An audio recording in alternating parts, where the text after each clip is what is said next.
Bonjour et bienvenue à l'émission Chrétien comme Christ. Le thème de notre émission aujourd'hui, c'est cœur de compassion.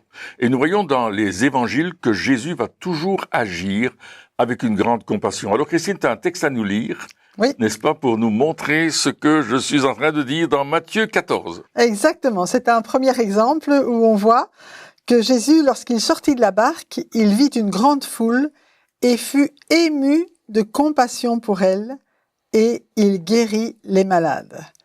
Alors là, c'est une expression émue de compassion. Ça veut dire que, bon, si on le voit, c'est que ça se manifeste à l'extérieur. Vraiment, il était ému dans ses entrailles. Et l'émission, comme tu le disais, s'appelle Cœur de compassion. On est sur un livre qui c'est 31 clés au cœur du salut, de la guérison et de la délivrance. Et je pense que c'est important, le cœur avec lequel on va agir.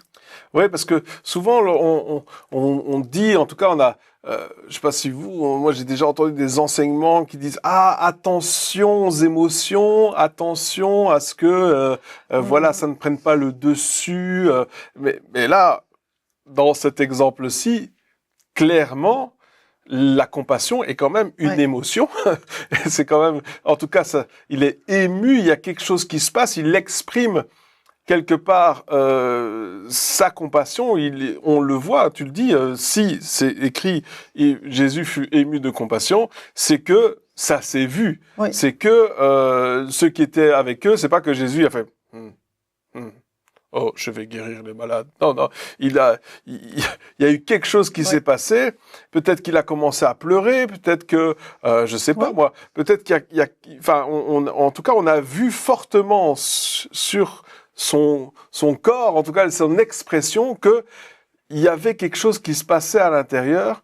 Et c'est cette chose-là qui a fait que il s'est dit je peux pas les laisser comme ça. C'est quelque part c'est monté, et ça veut dire que pour nous aussi il peut y avoir des fois ce genre de choses qui se passent où ça nous bouleverse, ce qu'on est en train de voir nous bouleverse et nous pousse à l'action. C'est ça. Et le mot compassion, c'est un mot un peu compliqué à dire en grec, mais ça veut dire que il se passe quelque chose dans les entrailles. Ouais.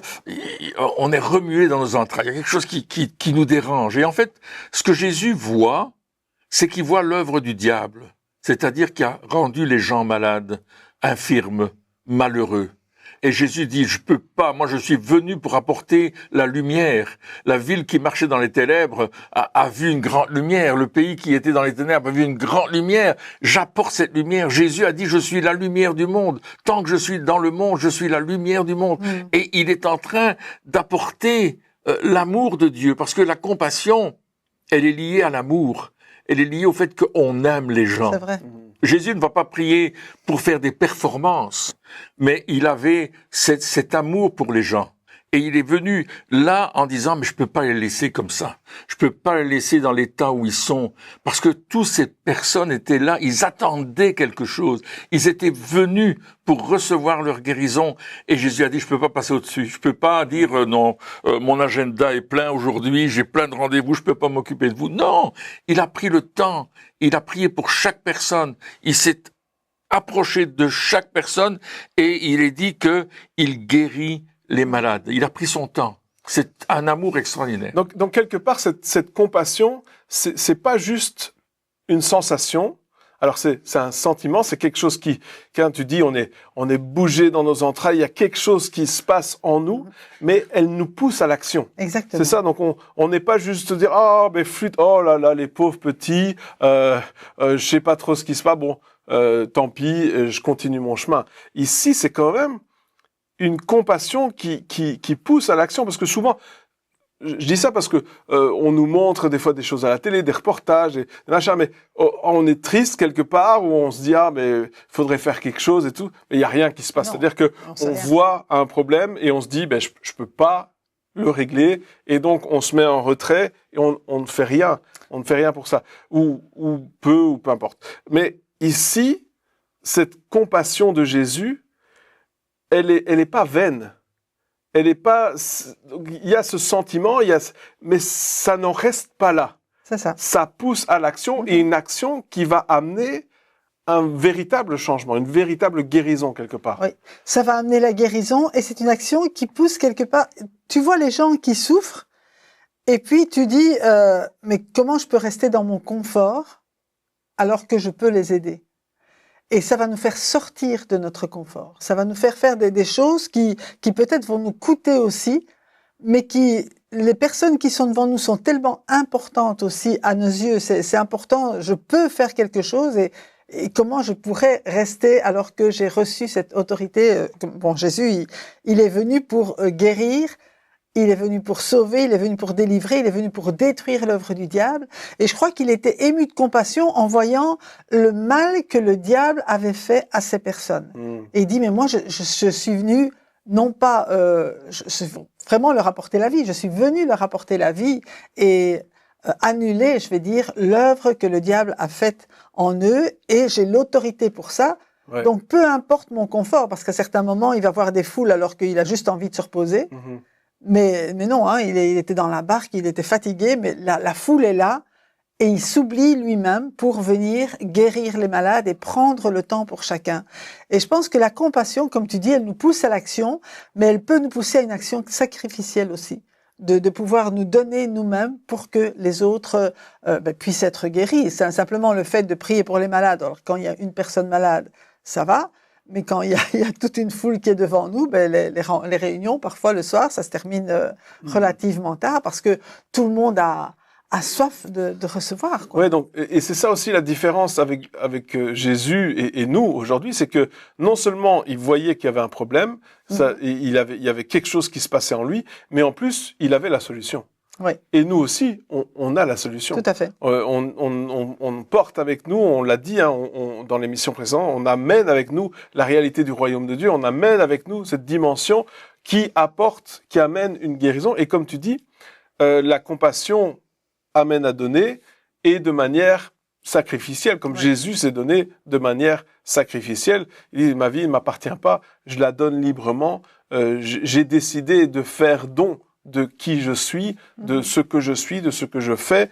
Donc et donc c'est ça aussi, c'est cette compassion, elle ne reste pas une émotion juste à ça et puis en disant puis voilà, tant pis, mais ça nous pousse à l'action.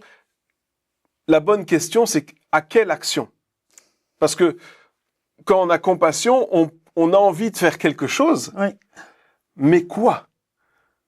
Et Jésus, il dit que Jésus faisait ce qu'il voyait son Père faire. C'est-à-dire que, oui, il y a besoin d'une action, mais en même temps, on a besoin de savoir comment amener la solution à ce problème. Alors, on a un exemple ici dans Luc 7, à partir du verset 13. Christine, si tu veux le lire, parce que tu lis très bien. Donc... Lorsqu'il fut près de la porte de la ville, voici, on portait en terre un mort, fils unique de sa mère, qui était veuve. Et il y avait avec elle beaucoup de gens de la ville. Le Seigneur, l'ayant vue, fut ému de compassion pour elle, et lui dit, « Ne pleure pas. » Il s'approcha et toucha le cercueil. Ceux qui le portaient s'arrêtèrent. Il dit, « Jeune homme, je te le dis, lève-toi. » Et le mort s'assit et se mit à parler. Jésus le rendit à sa mère. C'est extraordinaire comme texte, hein, parce que on voit que Jésus n'a pas cherché à rencontrer ce cortège funèbre. Au contraire, il était avec tout un cortège joyeux qui avait vu les miracles, les prodiges, et puis tout d'un coup, ils arrivent à un autre cortège où là, c'est les pleurs, c'est la tristesse. La vie rencontre la mort, quelque part. Absolument, exactement. Ça, oui. Et Jésus va pas dire ouais, moi j'ai réussi dans tout ce que j'ai fait là, et puis c'est super, je vais pas m'occuper de ce on va éviter, on va les laisser passer. Non, il arrête le cortège. Ça, on n'a jamais fait. Et la première chose qu'il va faire, c'est dire à la maman, ne pleure pas. C'est une phrase extraordinaire, parce que il va dire la même chose à Jairus, quand on est venu lui dire, n'importune plus le maître, ta fille est morte, et Jésus va dire, ne t'inquiète pas, fais-moi confiance. Et il va dire, ne pleure pas. Et Jésus va faire lever le petit garçon. Il va le ramener à la vie. C'est extraordinaire. Ouais. Et il le fait parce que il aime cet enfant, déjà, il aime cette femme. Et effectivement, il y a ce fameux verset qu'on connaît tous de Jean 3,16 qui dit que Dieu a tant aimé le monde. Là, déjà, on voit la compassion du Père, qu'il a envoyé son Fils unique afin que quiconque croit en lui ne périsse point, mais qu'il ait la vie éternelle. On voit que le Père envoie le Fils avec un but précis, c'est de recevoir la vie éternelle, de ne plus être séparé du Père. La compassion du Père, il va la transmettre à travers le Fils qui va venir démontrer cette compassion sur le terrain qu'est le monde. Et nous avons reçu, nous qui croyons en Jésus, qui l'avons reçu comme notre Sauveur et notre Seigneur, nous avons reçu cette mission d'aller avoir avec la compassion pour les gens qui sont autour de nous, les hommes, les femmes, les enfants, les jeunes, les vieux. Et ça, c'est extraordinaire. Jésus va arrêter le cortège funèbre. Il est en train d'arrêter le cortège de la mort humaine, où les gens vont vers la mort éternelle. Il arrête ce cortège-là aujourd'hui par compassion pour nous. Il va monter sur la croix. Il va accepter le sacrifice de la croix. Il va accepter les coups. Il va accepter les coups de fouet. Il va accepter la couronne d'épines, les mains percées, les pieds percés, pour nous sauver, pour arrêter le cortège de mort éternelle qui nous est réservé si nous ne sommes pas en Christ, parce que nous sommes pécheurs. Et celui qui ne croit pas en Jésus est déjà condamné. C'est ce que la Bible dit. Mais si tu crois en lui, tu reçois la vie éternelle. C'est-à-dire qu'il te dit, ne reste pas dans ton cercueil, lève-toi et la vie. C'est extraordinaire. La compassion de Dieu, elle va jusqu'à la croix. Elle va jusqu'à mourir pour nous. C'est waouh! Et ça brise quand même toutes ces idées reçues comme quoi Dieu n'en a rien à faire de nous, que finalement on peut souffrir et puis c'est pas grave. Enfin, toutes ces idées-là, parce que Jésus il est venu démontrer qui est le Père et qui est Dieu et comment Dieu réagit. Et là ici, ce qui a fait bouger Jésus, c'est la femme qui pleure. Oui. C'est juste ça. Il y avait donc les pleureuses, tout ça. Jésus, il a été voir cette femme qui pleurait. Et il a dit, son truc c'était, s'il te plaît, arrête de pleurer.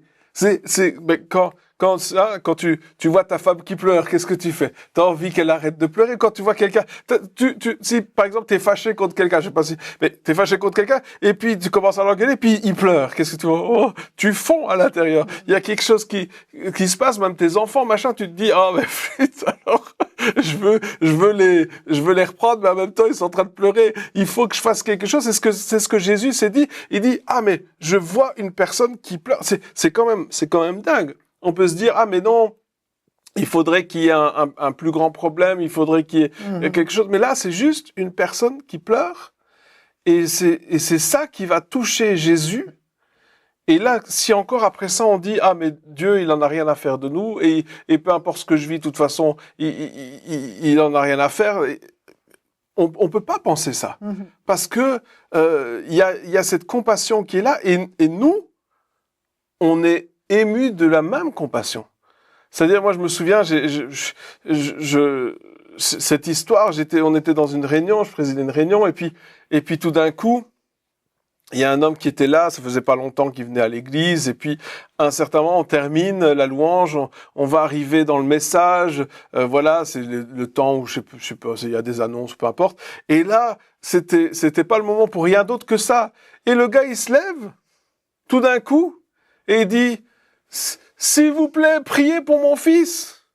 Je me dis, mais il connaît pas les bonnes manières, cet homme-là. C'est pas comme ça que ça marche. Il y a un temps pour ça. Peut-être qu'on va demander à la femme pour décider. Mais lui, il était là. Et qu'est-ce qui s'est passé? En moi, il y a cette compassion. Cet homme qui était là, qui était désespéré pour son fils, il était prêt à aller. Il en avait rien à faire du protocole.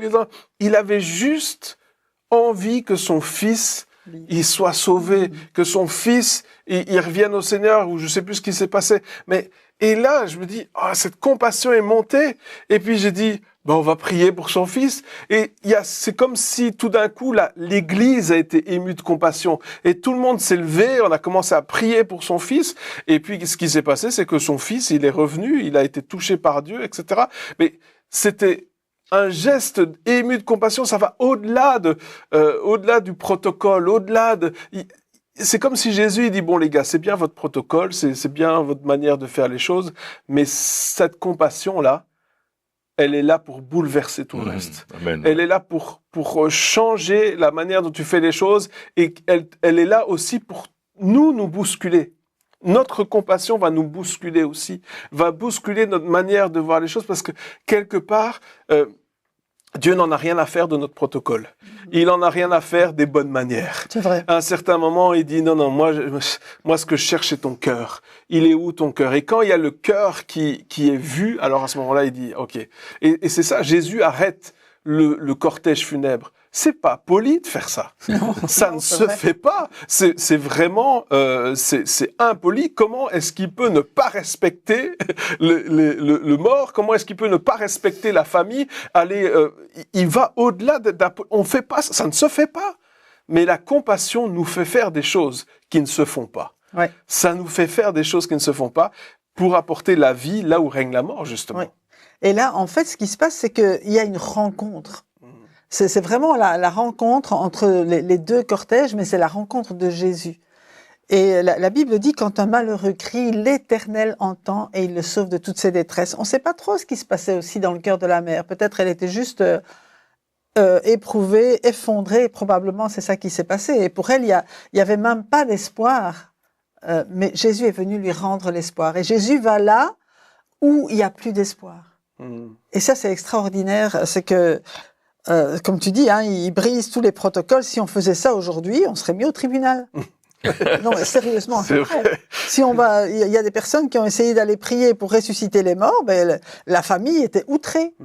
Mais ici, cette femme, elle était tellement dans la détresse, et puis elle a rencontré Jésus, sûrement qu'elle avait entendu parler de Et Jésus. puis le mort est ressuscité, ce qui est fait Oui, aussi. c'est quand même. Ils ont peut-être abandonné les poursuites. Oui, mais j'imagine la joie qu'il a dû avoir de tous ces gens-là qui ont dit l'enfant est vivant, et puis au lieu de faire la tristesse, ils ont fait la fête. Ah ben là, tout d'un Ils ont coup, fait la fête, la Ils sont maman. ajoutés au cortège. C'est ça. Il s'est passé quelque chose. Et puis ils ont dit aux pleureuses, vous êtes virées. Non. Il y a eu un festin. Il y a eu quelque chose C'est comme où les quand- gens ont... Quand Vida est décédée, tout le monde pleurait. Quand elle est ressuscitée, on n'a jamais eu un culte avec autant de joie. Après. Ben oui, mais C'était c'est trop ça, fort. c'est l'euphorie tout d'un coup Ouais. qui fait que, mais ça, c'est amené par cette compassion. Et moi j'aime bien, tu disais tout à l'heure, ça a rien à voir avec une performance, parce que la compassion, c'est totalement le contraire de la performance. Ouais. Parce que comme ça te pousse à faire des choses qui sont pas forcément classiques, qui sont pas forcément dans la bonne et due forme, etc., donc c'est contre-performant quelque part. Parce que tu fais quelque chose où tu te dis, si je fais ça, ma réputation, elle est en jeu aussi. Ma réputation, qu'est-ce que les autres vont penser de moi, qu'est-ce qui va se passer? Le qu'en dira-t-on? Le qu'en dira-t-on? Mais qu'est-ce qu'il faut comme compassion pour arrêter un cortège funèbre? Enfin, je veux dire, alors il y a des gens, ils ont peut-être un grain de folie, donc peu importe, mais il faut quand même, je veux dire, ça doit être, c'est pas juste, j'aimerais bien qu'il reste, non, c'est Un élan. ça boue, quoi, c'est fort, quoi. Ouais. Oui, mais comme tu disais, il a vu la volonté du Père. Oui. C'est Et ça. il sait que le Père veut ressusciter les morts. Ouais. Il sait que c'est le but du Père. Il veut pas laisser cette femme dans la tristesse. Et il veut s'approcher d'elle et la ressusciter. Et comme je disais, je fais une comparaison entre nous qui, quand nous ne croyions pas, quand nous n'avions pas la foi en Jésus, nous étions dans le cortège de la mort. Et il a fallu que Dieu nous amène dans le cortège de la vie. Et là, et nous faire ressusciter dans une nouvelle vie de foi en un Dieu qui est maître des temps, des circonstances, qui est capable de ressusciter les morts, de purifier les lépreux, de chasser les démons, de nous rendre libres, pas parce que il veut performer et démontrer qui il est, mais parce qu'il est ce qu'il est, et que par amour pour nous, il va le faire. Et ça, c'est indéniable que Dieu est amour. Il dit, je suis l'Éternel et je ne change pas. C'est un Dieu d'amour, un Dieu créateur, un Dieu qui nous aime. Il aime sa créature, il aime chaque personne. Et cette compassion, elle est manifestée par Jésus, qui est venu sur la terre, comme on l'a dit précédemment, mais elle est aussi manifestée par nous qui croyons, pour apporter la même compassion autour de nous, non pas pour faire des performances, non pas pour qu'on nous donne des étoiles, 1, 2, 3, 4 étoiles, mais pour que on puisse voir des gens heureux qui se disent mais j'étais malade et là j'ai été guéri, comme cet homme l'autre fois qui a été guéri d'une série de maladies et il dit ben j'ai dormi comme un bébé alors que ça faisait des mois que je ne dormais plus, je n'ai plus besoin de ma canne parce que je peux marcher sans tomber. J'ai plus les pieds qui me chauffent parce que j'ai été guéri de mon diabète. Et raconter tout ça, il disait en quelques jours, il était un autre homme et il le proclamait partout. Donc ça veut dire que quand on est ému de compassion, on voit une situation, on est ému de compassion, il y a plusieurs choses. Un, il faut arrêter de refouler cette compassion. Parce que souvent, on peut se dire « Ah, mais je peux rien faire, machin, je refoule, je fais taire la compassion. » On peut faire ça. Hein. On peut, à un certain moment, on peut l'enterrer bien profond et dire « Non, non, non, non. » Et à un certain moment, on n'en aura plus. Donc ça, et si on l'a fait, juste dire « Seigneur, je te demande pardon d'avoir fait ça. » Redonne-moi ta compassion, redonne-moi. Et puis, la deuxième chose, si je comprends bien, d'après ce qu'on a dit, c'est de dire « Seigneur, ok, je suis ému de compassion, qu'est-ce que je fais maintenant ?» Je veux pas faire n'importe quoi. On pourrait faire n'importe quoi. Donc, demander des directions au Seigneur sur comment faire les choses de manière correcte aussi. On veut pas, parce que des fois, on est ému de compassion. Et oui, on dépasse les bornes, mais des fois, si on le fait pas de manière, guidé ou inspiré par le Saint-Esprit, eh bien, on va faire pire que mieux. C'est-à-dire qu'on va braquer la personne, on va pas atteindre le résultat que Dieu veut qu'on atteigne. Donc, qu'est-ce qu'on doit faire à ce moment-là? Mais comme tu dis, la compassion, on veut pas braquer la personne. Ça veut dire qu'on aime la personne et qu'on va respecter la personne. Mais en même temps, je crois que la compassion, quand on est ému de compassion, il n'y a pas que notre compassion. Il y a aussi la compassion de Dieu et on exprime la compassion de Dieu, on exprime l'amour de Dieu, on vient chercher l'intérêt vraiment de la personne et pas le nôtre.